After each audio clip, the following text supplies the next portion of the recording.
us now is Republican Senator Ted Cruz. He's a Harvard graduate, also the author of the new book, UNWOKE, How to Defeat Cultural Marxism in America. So timing of the book is pretty good. I have to here's a letter to Harvard, sir. It says that it's important to acknowledge the patronizing tone and format of much of the criticism you have received, as well as the outright racism contained in some of it. We were nevertheless profoundly dismayed by your November 9th message entitled Combating Anti-Semitism. What's happening at your alma mater? Look, there is a profound sickness at our universities, and sadly, Harvard is the locus for it.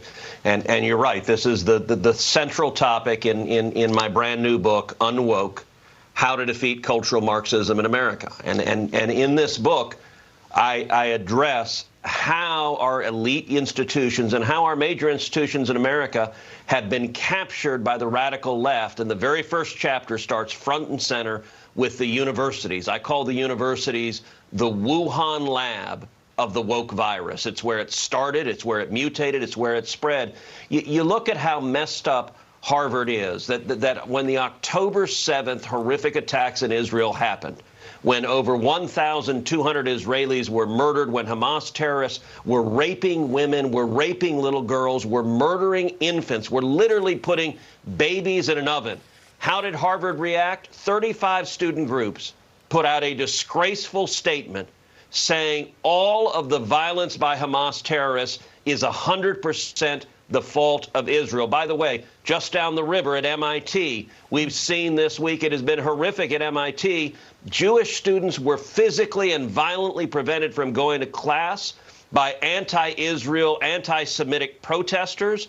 And the administration at MIT shamefully won't expel the students who are violently preventing Jewish students from going to class. The Jewish students are saying they don't feel safe. They don't think MIT is safe for Jews. And the university's reason for not expelling the violent protesters, they say, well, they're here on student visas, so they'd lose their visa. Well, they should lose their visa. If they're a guest in our country, they don't have a right to engage in racist acts of violence. We've also seen this week at University of Maryland anti-Israel protests where there are reports that they were chanting Holocaust 2.0. This is sick, it is twisted, and it is a manifestation. My book explains why this happened, which is the cultural Marxist views the world in Karl Marx prism between oppressors and victims. And for the radical left, they've decided the Jews are the oppressors and the Palestinians are the victims, and accordingly, they support a violent revolution of the victims, and that's why they're cheering on the acts of violence and the murder of children in Israel, because they are rooting for the Hamas terrorists. It's disgraceful. Senator, while we have you, just in the last minute we have, could you tell us your thoughts about the President Biden, President Xi meeting today? Do you have any hope for what could come out of it? Any suggestions for what should be accomplished?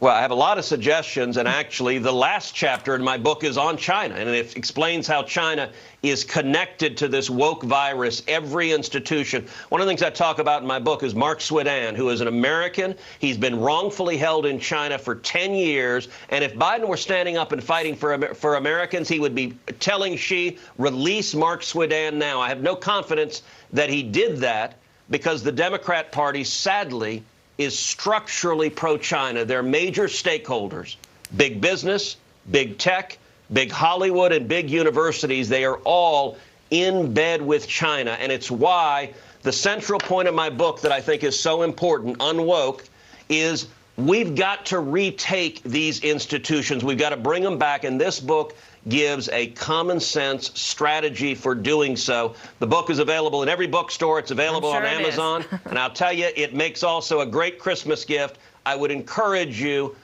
stand up and fight to take these institutions back, because if we don't, we'll lose our country. All right. Senator Ted Cruz, thank you for being on the show today. Thanks, Dana.